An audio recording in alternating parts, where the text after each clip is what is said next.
Bonsoir à tous. J'ai survolé Mayotte, mais j'ai pas atterri. Donc vous comprenez très bien que je suis limité dans le mahorais. En tous les cas, nous voulons vous souhaiter un bon sabbat. Vous êtes beau. Waouh. C'est sapé comme jamais. Alléluia. C'est sabbat. En tout cas, vous êtes beau, vous êtes belle. C'est un jour spécial. Donc c'est pour cela que nous tenons à offrir au Seigneur quelque chose de spécial. Alors c'est vrai que nous les francophones, on se sape le sabbat matin. Mais si vous allez chez les anglophones, une fois que le soleil s'est couché, on est sapé. Oh yes. Et on est entré, on est dans le sabbat jusqu'au coucher du soleil le jour suivant.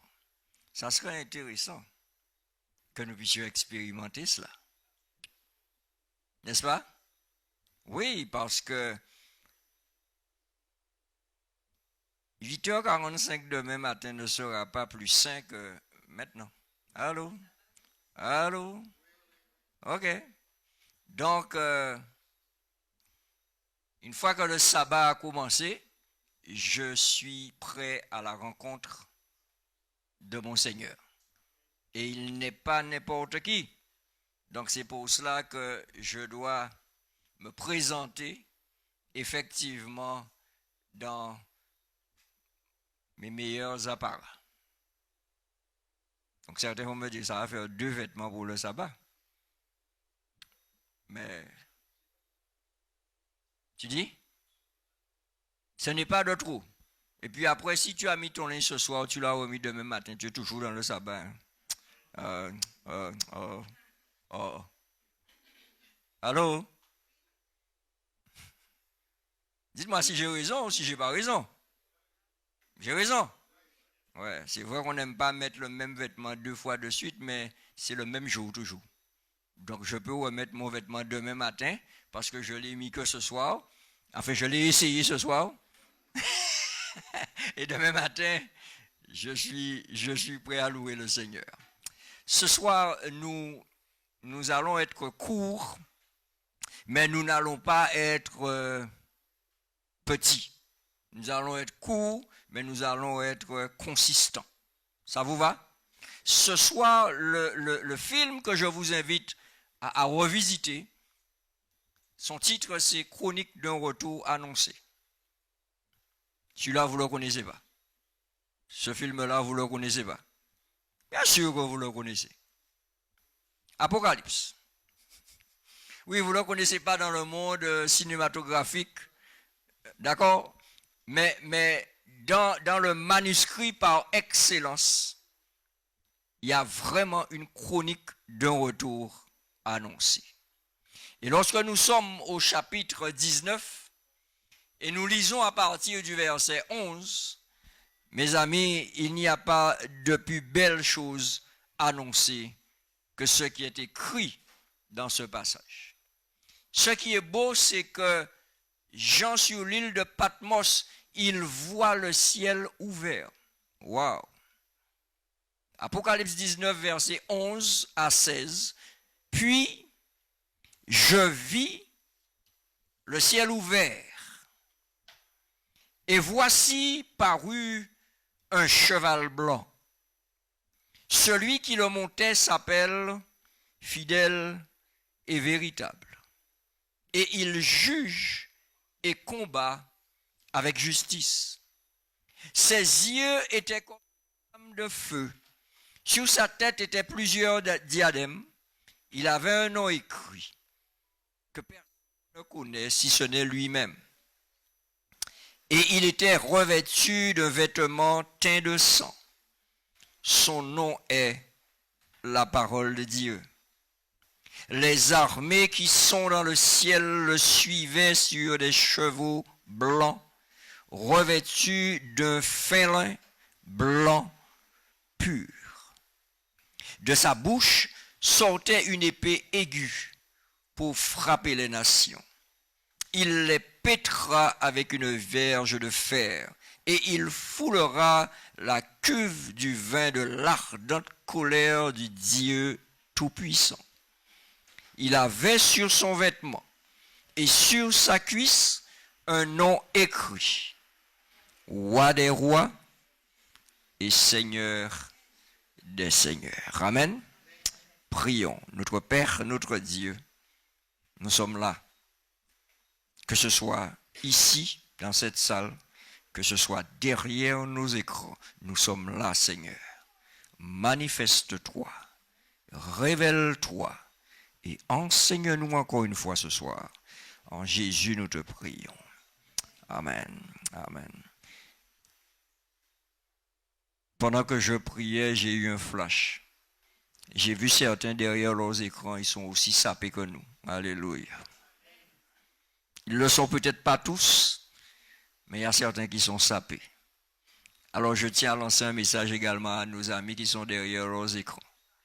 Quand tu entres dans une dynamique d'adoration et que tu es connecté pour un service, habille-toi comme si tu es à l'église. Allô?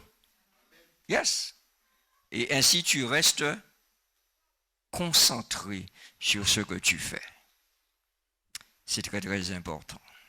Donc, bienvenue à vous, chers sapés en Jésus-Christ ce soir derrière vos écrans. Alors, nous déposons nos bagages et nous ouvrons Apocalypse 19, verset 11. Qu'est-ce que vous avez noté dans ces versets que nous avons lus? Est-ce que vous avez vu le nombre d'expressions que nous avons déjà croisées depuis dimanche soir se succéder? Quelle est la première expression que nous avons? Fidèle et véritable. Et après, qu'est-ce qu'on a?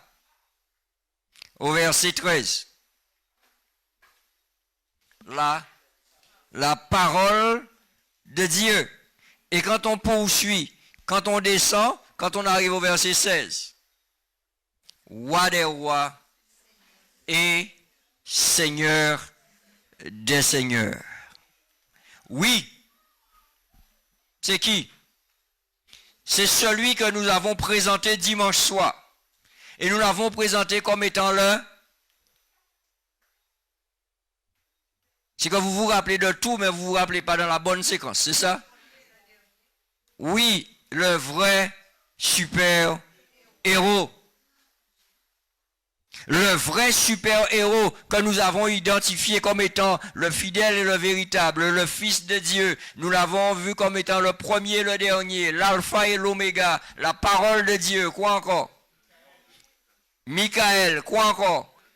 Le lion de la tribu de Juda, l'agneau de Dieu. Nous l'avons vu sous diverses expressions. Et le super-héros est de retour.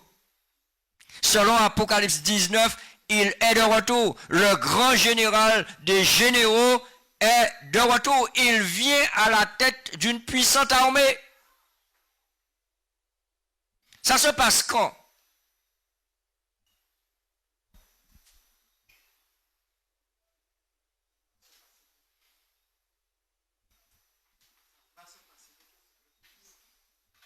OK? OK? Nous avons vu deux notions. Temps de la fin et fin des temps. Ça se passe quand? Vous êtes sûr? Oui. Ça se passe à la fin des temps. Ça veut dire que Jésus revient pour établir. OK. Nous sommes maintenant dans les temps de la fin. Et il a donné un certain nombre de signes qui nous permettent d'identifier ces temps de la fin. N'est-ce pas? Il a donné des signes dans Matthieu 24, dans Matthieu 25. il a dit dans quel état se retrouverait le monde sous la plume de Paul, quand Paul écrit à Timothée. Dans les derniers temps, il y aura des temps difficiles. Les hommes seront amis de l'argent, fanfarons, etc. Est-ce que nous sommes dans ces temps? Oui, non? Ok. Eh bien, le Seigneur viendra mettre fin à ces temps de la fin. Ouais. Et quand il met fin au temps de la fin, c'est la fin des temps. Mais vous allez noter que dans ce film, il prend pour identité le fidèle et le véritable. Il prend pour identité également quoi? La parole de Dieu. Il prend comme identité le roi des rois et le seigneur des seigneurs. Et vous allez noter qu'avec l'identité fidèle et véritable, il ouvre le livre de l'Apocalypse. Parce que nous l'avons vu au début d'Apocalypse 3. Et quand nous regardons ici, nous sommes pratiquement à la fin du livre, Apocalypse 19. Il ferme le livre aussi avec le fidèle et le véritable.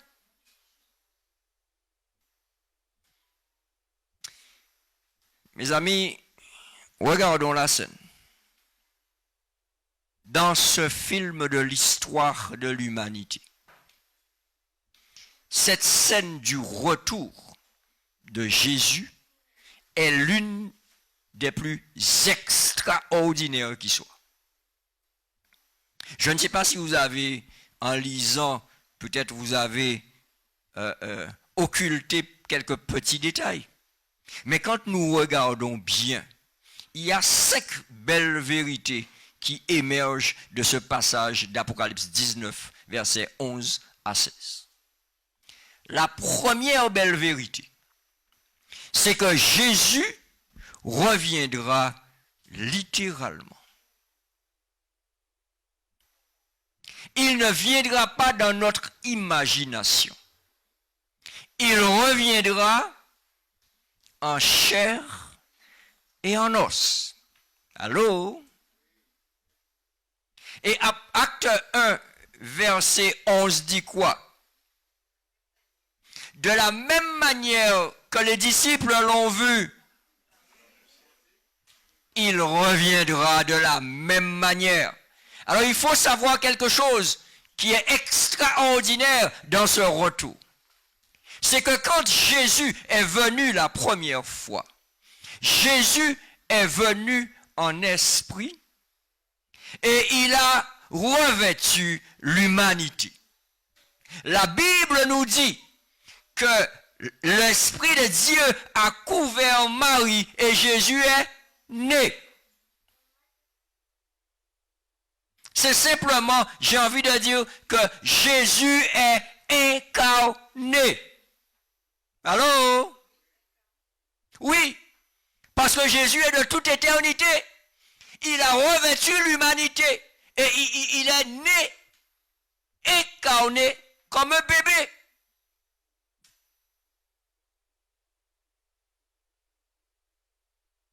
Et cette humanité, il va la garder pour l'éternité. Je ne sais pas si vous mesurez la portée de l'amour de Jésus-Christ.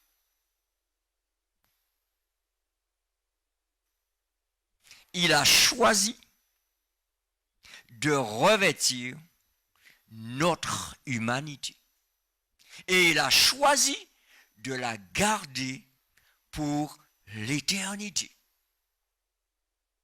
Ça voudra dire que ce corps, semblable au nôtre, nous permettra d'identifier notre Seigneur comme étant l'un des nôtres.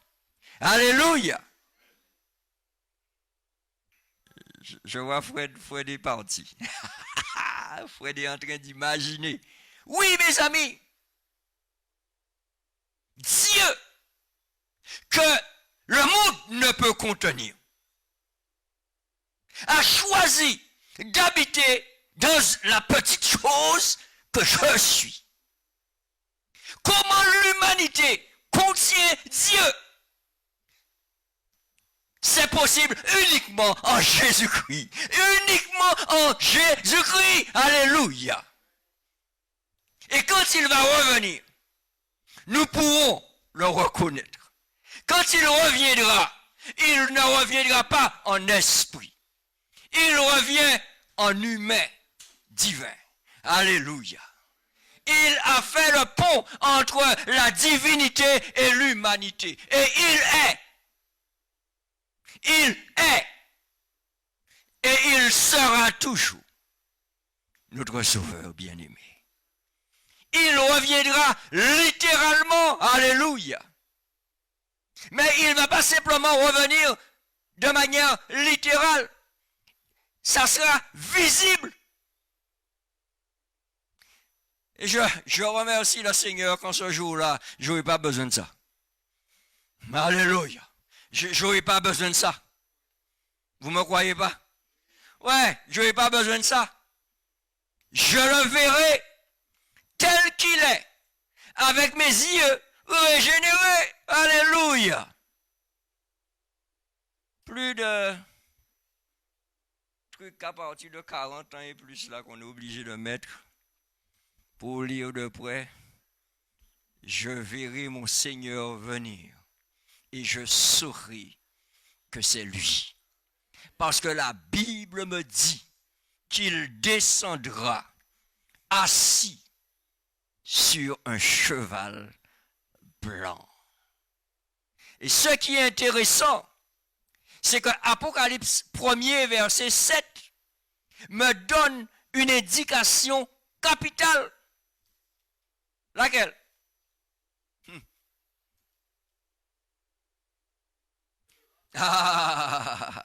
Il n'y a pas que moi. Apocalypse 1er, verset 7 dit, voici, il vient avec les nuées, et tout œil le verra. Mais ce qui est intéressant, c'est que la Bible me dit, même ceux qui l'ont percé. Comment ceux qui l'ont percé le verront? Déposez vos bagages et répondez-moi. Comment ceux qui l'ont percé le verront?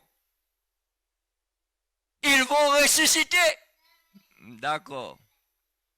Les pauvres malheureux.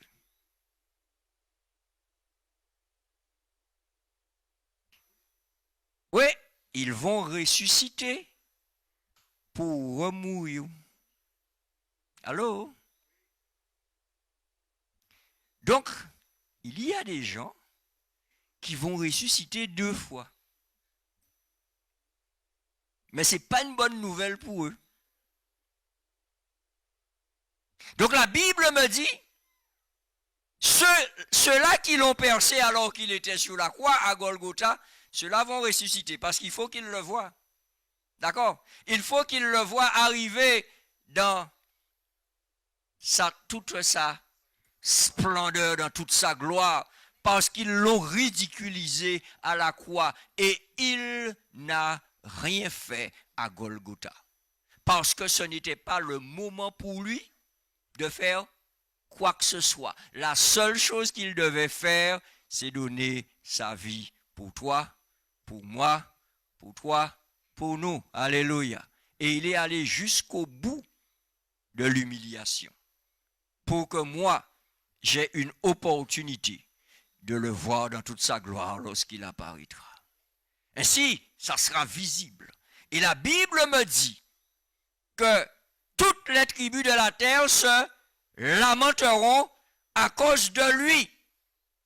Toutes les tribus, sauf ses élus. Sauf ceux qui auront aimé son avènement. sauf ceux qui auront cru en lui quand tous les autres ne croyaient pas. Aujourd'hui, il est difficile de croire et de suivre Jésus-Christ. Allô? Oui, non? Les jeunes, dites-moi, est-ce que c'est facile de suivre Jésus-Christ? Non? C'est un challenge? Tu as choisi un mot anglais, tu préfères pour rester dans le... KL, c'est pas facile. Et pourquoi c'est pas facile? Les jeunes là, dites-moi pourquoi c'est pas facile. Il faut apprendre à taire son moi. Kélia, break it down, please. Break it down. Qu'est-ce que tu entends par apprendre à taire son moi? Si je dois prendre un exemple sur moi, Yeah. ouais, c'est plus simple.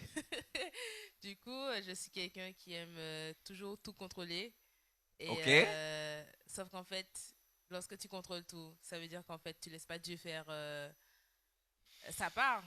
Mhm. Donc, il faut que, pour moi, que je lâche prise et que je laisse Dieu gérer. Donc, taire mon moi à ce niveau-là pour laisser Dieu faire enfin, prendre la place qui lui est due, donc Dieu.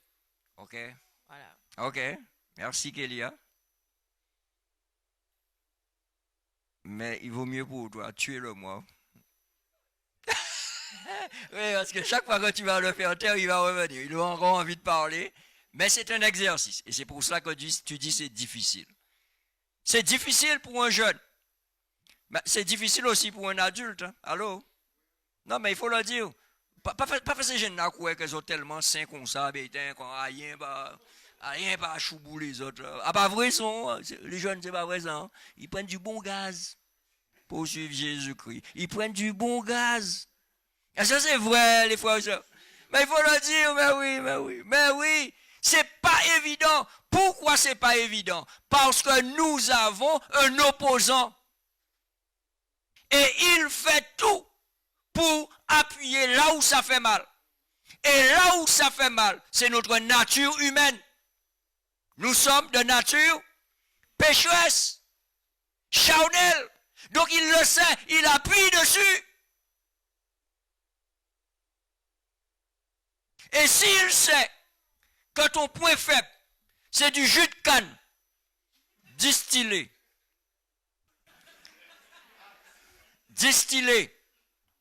s'il sait que c'est ton point faible, il va appuyer dessus.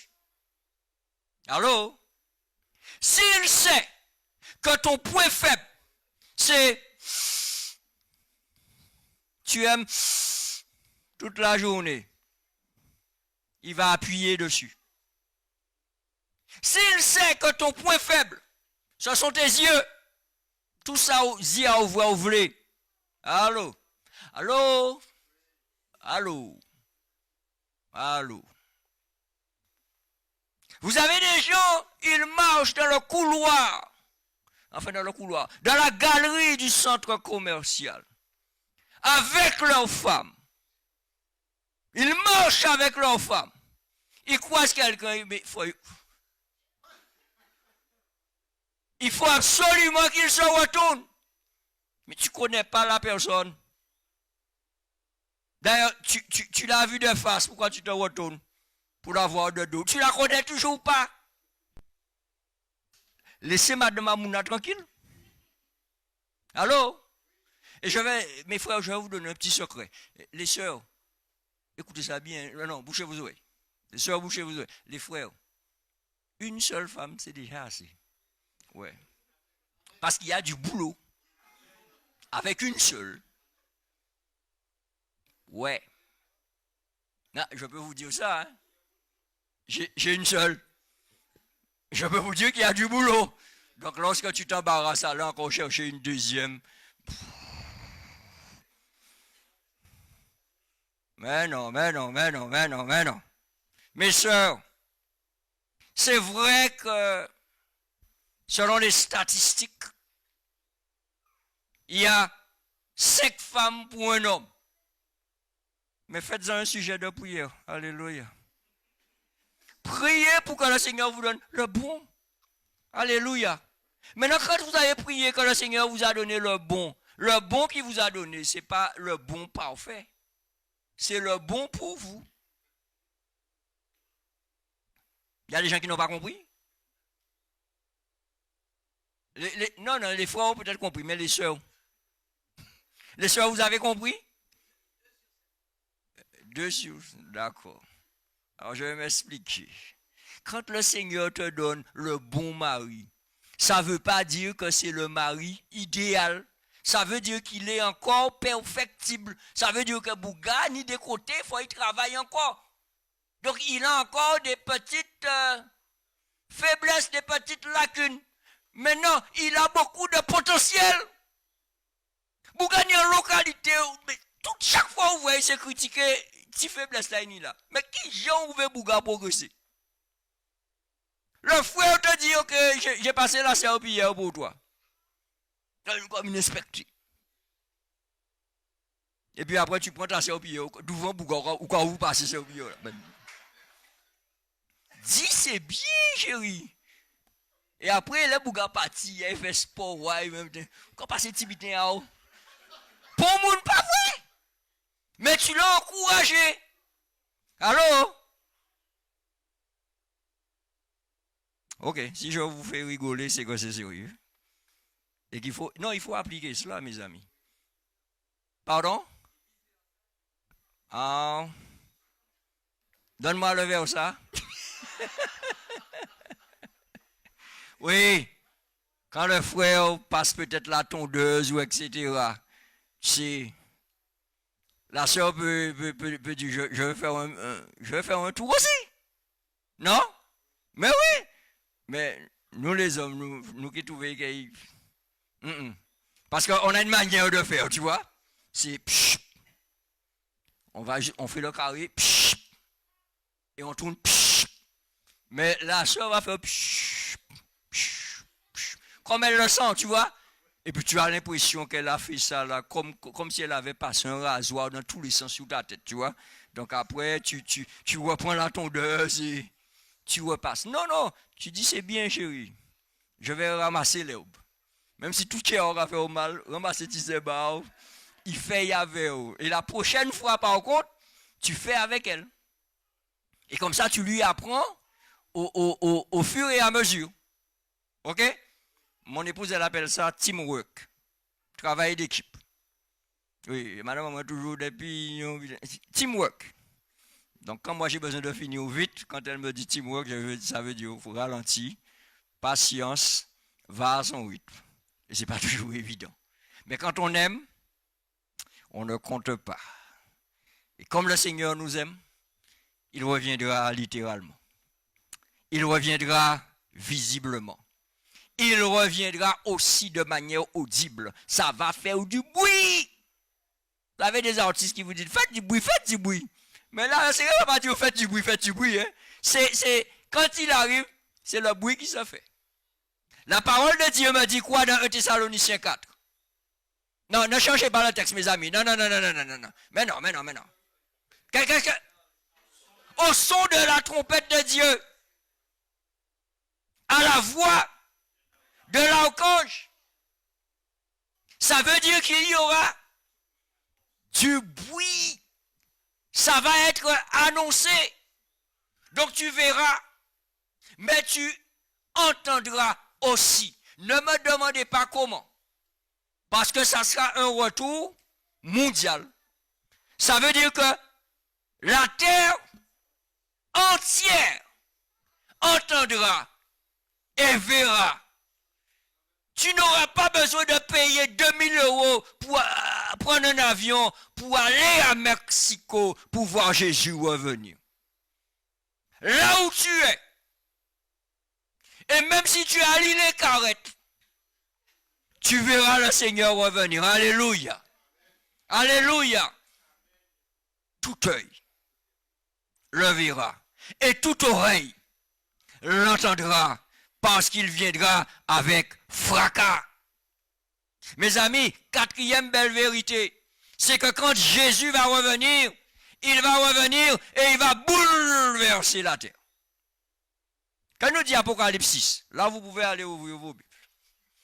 Au verset 12.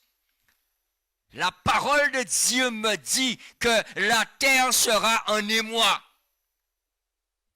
Parce que Jésus va revenir avec fracas.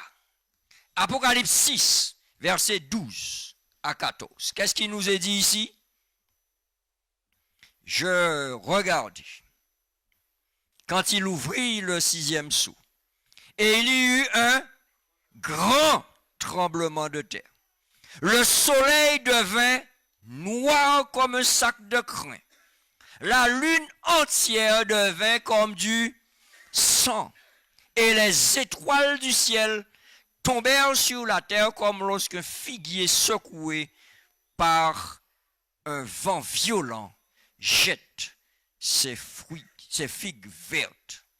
Et il est dit, le ciel se retira comme un livre qu'on roule, et toutes les montagnes et les îles furent remuées sur leur place. Nous sommes sur une île?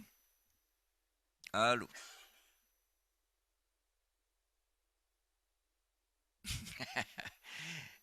Il y aura peut-être toujours Guadeloupe, mais elle sera secouée par ce retour. Ça veut dire que lorsque Jésus revient, son retour est accompagné d'une telle puissance que les éléments de la nature vont vibrer.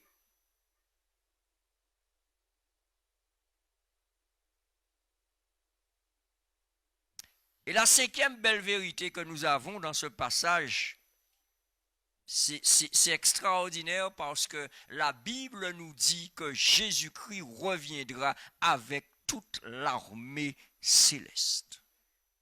Tous les anges du ciel descendront. Le ciel sera vide. Parce que à ce moment-là, le point d'attraction sera notre petite terre. Ce sera le point le plus important à ce moment-là. Vous imaginez toute l'armée du ciel?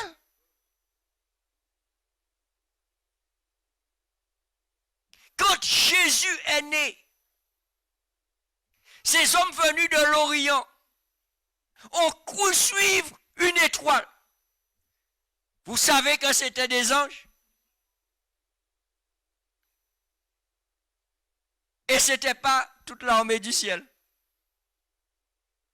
Alors j'imagine toute l'armée du ciel.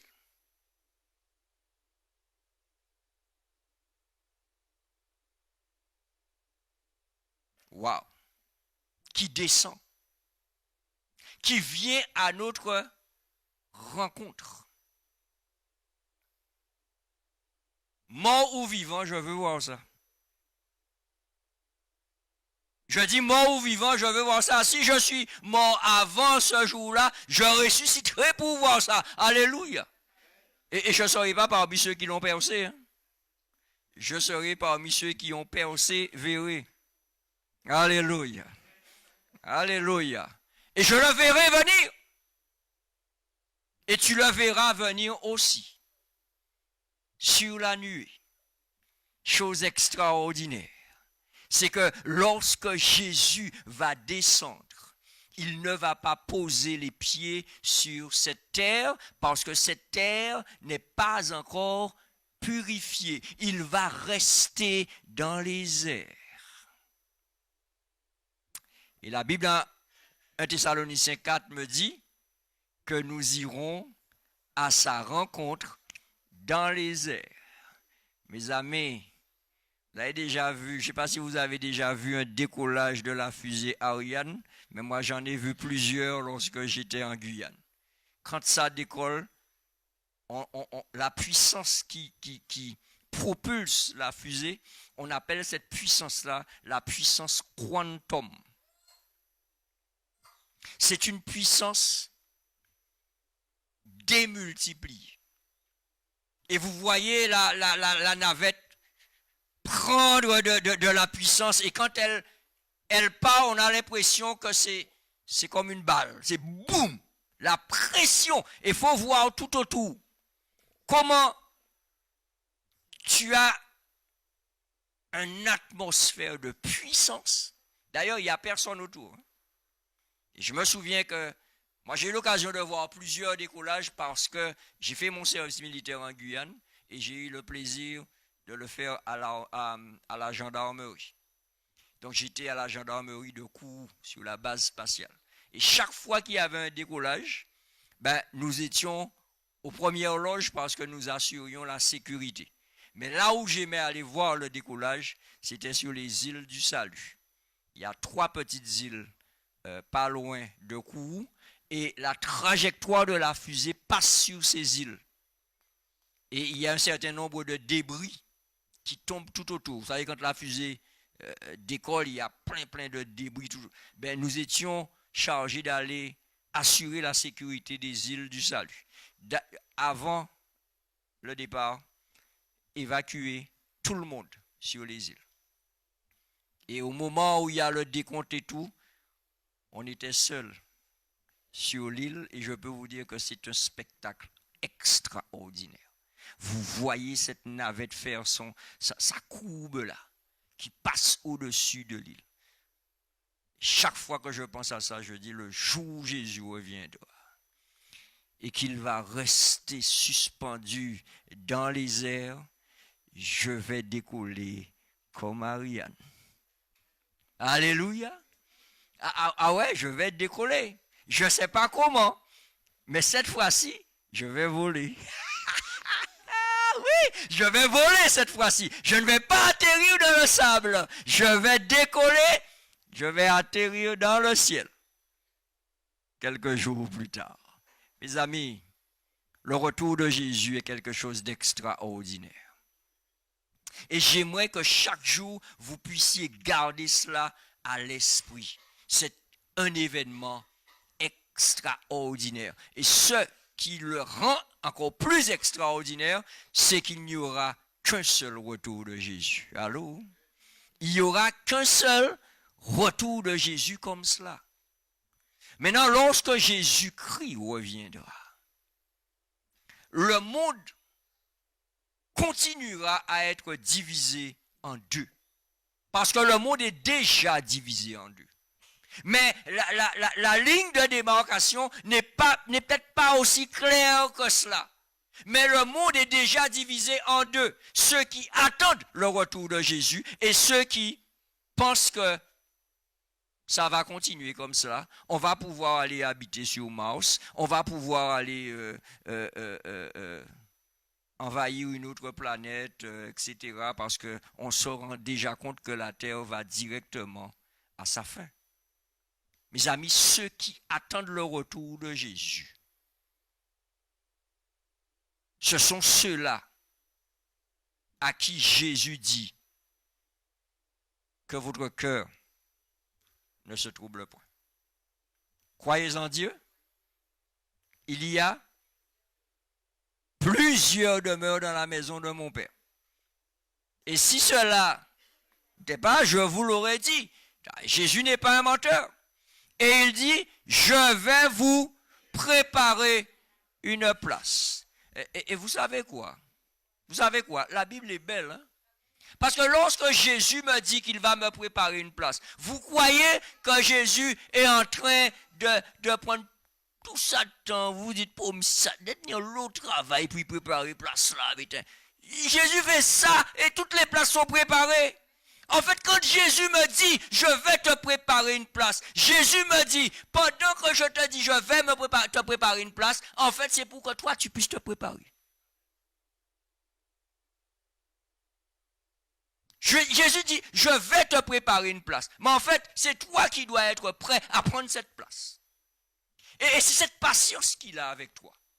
De te permettre de pouvoir cheminer pour que tu sois habilité à prendre la place que le Seigneur t'a réservée. Et tu sais quoi? Tu dois t'entraîner à prendre cette place.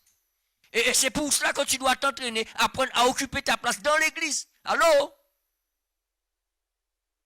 Parce que si tu ne t'habitues pas à être à ta place dans l'église, Tu seras perdu là-haut. Ouais.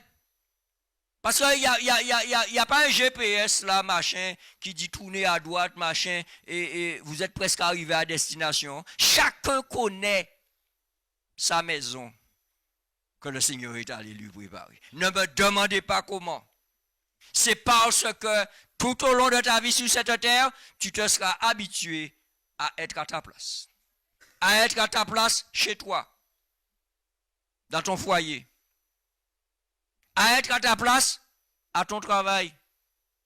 Mais mes amis, c'est important ce que je suis en train de dire. Hein? Parce que certains d'entre nous, sans cesse, veulent occuper la place de quelqu'un d'autre. Mais la place de Paola, c'est là. OK? Si Jimmy vient s'asseoir là, où est-ce qu'elle va s'asseoir, Paola? Elle va s'asseoir, où est-ce qu'elle va s'asseoir? À la place, mais à la place de Jimmy, mais il faut qu'elle sache que c'est la place de Jimmy. Maintenant, si elle sait que c'est la place de Jimmy, champion, elle dit Jimmy, lève-toi là, ta place est là. Allô? Maintenant, si Jimmy s'assied à la place de Paola, Paola est obligée d'aller s'asseoir autre part. Et là où elle va s'asseoir, ça ne peut pas être sa place. Allô? Vous me suivez bien? Puisque c'est Jimmy qui est à sa place. Donc, quel que soit là où elle va aller s'asseoir, c'est pas sa place, c'est la place de quelqu'un d'autre. Et le quelqu'un d'autre va s'asseoir où?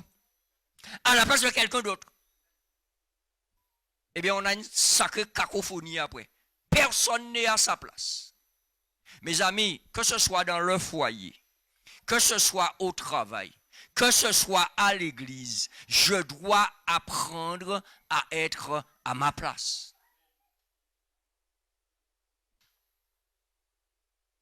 À la maison, tu ne peux pas jouer le rôle de tout le monde. Tu ne peux pas être papa, maman, enfant, et que sais-je encore. Tu es papa, joue ton rôle de papa, frère. Il y a déjà plein de boulot dans ça. Avec ça seulement, tu as assez. Allô? À l'église, c'est la même chose. Mes amis, si chacun restait à sa place ou occupait sa place à l'église, l'église serait déjà tellement loin. Je ne veux pas dire que l'église aurait déjà bougé. Hein, non, je parle de loin dans le sens de sa croissance qualitative et quantitative. L'église serait déjà loin. Parce que chacun étant à sa place, chacun est dans l'excellence. Et mon rêve, c'est de voir une église un jour où chacun occupe une responsabilité. Une seule. Et j'ai une seule responsabilité et je m'y donne à 100%. Et quand chaque personne fait cela, mes amis, nous pas ni tant critiquer, nous pas ni tant garder à côté, nous pas ni tant parler, palabrer inutilement, parce que chacun est focalisé sur ce qu'il ou elle doit faire.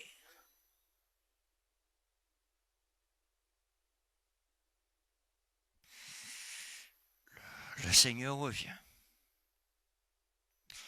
Et il nous faut faire ce qu'il y a à faire. Et le temps est de plus en plus court, mes amis. Et laissez-moi vous dire quelque chose. Ce que nous ne faisons pas en temps de paix, des fois on est obligé de le faire en temps difficile. Donc c'est maintenant que nous devons annoncer aux hommes et aux femmes, aux jeunes et aux moins jeunes, que Jésus revient. Et qu'il y aura deux catégories d'individus au retour de Jésus. Ceux qui sont prêts et ceux qui ne le sont pas. Et mes amis, vous avez les réactions de ces deux types d'individus. Il y en a de ceux qui vont dire selon Apocalypse, montagne et rocher, tombez sur nous, cachez-nous de la colère de Dieu. Ils auront eu l'occasion de pouvoir se préparer au retour de Jésus. Mais ils auront fait quoi? Ils auront suivi d'autres, on va dire, sophismes. Quand vous regardez dans Apocalypse 6, Et là où nous avons lu tout à l'heure. Les versets, nous avons lu versets 12 à 14. Regardez verset 15. Quand Jésus va revenir, les rois de la terre, les grands, les chefs militaires, les riches, les puissants, tous les esclaves et les hommes libres se cachèrent dans les cavernes et dans les rochers des montagnes. Et ils disaient aux montagnes et aux rochers, tombez sur nous et cachez-nous devant la face de celui qui est assis sur le trône et devant la colère de l'agneau. Car le grand jour de sa colère est venu. Et qui peut subsister? Je préfère me retrouver dans l'autre groupe. Celui mentionné dans Ésaïe 25, verset 9. Dans Ésaïe 25, verset 9, la parole de Dieu nous dit quoi? En ce jour-là, l'on dira, voici, c'est notre Dieu en qui nous avons confiance. Ésaïe 25, verset 9. Et c'est lui qui nous sauve, c'est l'Éternel. Soyons dans l'allégresse. Alléluia. Et réjouissons-nous de son salut. Amen. Jésus revient. Jésus revient. Et à son retour, il y aura deux groupes. Dans quel groupe choisis-tu de te trouver? Je te laisse avec cette question ce soir. Et ce n'est pas juste une réponse de la bouche que le Seigneur a besoin. Le Seigneur attend de toi une réponse du cœur. Allô? Du cœur. Parce que choisir de faire partie de ceux qui attendent le retour de Jésus, c'est une décision d'amour. C'est parce que j'ai découvert comment Jésus m'aime et que j'ai envie de passer l'éternité avec lui. C'est parce que j'ai goûté que Jésus est doux, il est bon, que j'ai envie qu'il soit mon sauveur, qu'il soit mon frère, qu'il soit mon Seigneur. Parce que je sais que dans les jours sans fin, il ne me décevra pas. Il ne me trompera pas. Il va continuer à rechercher mon bonheur éternel. Chers amis, chers jeunes, c'est maintenant qu'il faut faire le choix. C'est maintenant qu'il faut faire le choix. N'écoutez pas la petite voix qui vous dit tu as encore le temps. Tu n'as plus de temps. Tu n'as plus de temps. Parce que celui qui est seul maître du temps, c'est lui qui revient bientôt. Et la Bible me dit que quand il aura dit c'en est fait, il reviendra. Et dans le dernier livre, dans le dernier chapitre du dernier livre, il est dit que celui qui est se sanctifie encore. Et que celui qui est juste soit encore juste. Je ne m'occupe pas de l'autre catégorie. Je m'occupe de la catégorie qui attend le Seigneur. Mes amis, choisissons la justice du Seigneur. Choisissons de vivre dans la justice. Choisissons de vivre dans l'amour de Jésus-Christ. Jésus-Christ nous aime trop. Et quand je suis conscient de ce qu'il a fait, je n'hésite pas. Je dis, Seigneur, j'ai fait mon choix. Je ne sais pas pour toi. Toi qui es ici, je ne sais pas pour toi qui es derrière ton écran, mais je sais pour moi. J'ai fait mon choix. Et même si ce n'est pas facile chaque jour, je sais ce qui m'attend. Et rien n'est comparable à ce qui nous attend, mes amis. C'est quelque chose d'extraordinaire. Faites le bon choix. Et quand vous avez fait le bon choix, très bientôt, vous verrez la récompense de votre foi. Et très bientôt, vous serez dans la joie. Une joie indicible et illimitée. Que Dieu vous bénisse et qu'il vous garde. Et pour ceux qui ont fait leur choix et qui veulent que le Seigneur valide leur choix, prenez un feuillet, écrivez dessus, une requête de prière. Seigneur, Je sais que ce n'est pas facile. Aide-moi. Je veux. J'ai fait mon choix. Il va vous aider. Il va vous aider. Et il est là pour cela. Chaque jour, celui qui veut, le Seigneur est disposé à l'aider. Alors, nous vous invitons à mettre vos sujets alors que nous terminons ce soir. Et nous allons également clôturer cette expérience avec la boîte de prière ce soir. Donc, vous avez l'opportunité ce soir de mettre une dernière requête pour ce soir, pour cette semaine de prière. Faites un signe. Vous allez avoir le feuillet. Vous allez pouvoir remplir votre requête, quelle qu'elle soit. Il n'y a pas une requête à laquelle Dieu ne peut pas répondre. Il peut tout. Faisons-lui confiance. Que le Seigneur vous bénisse.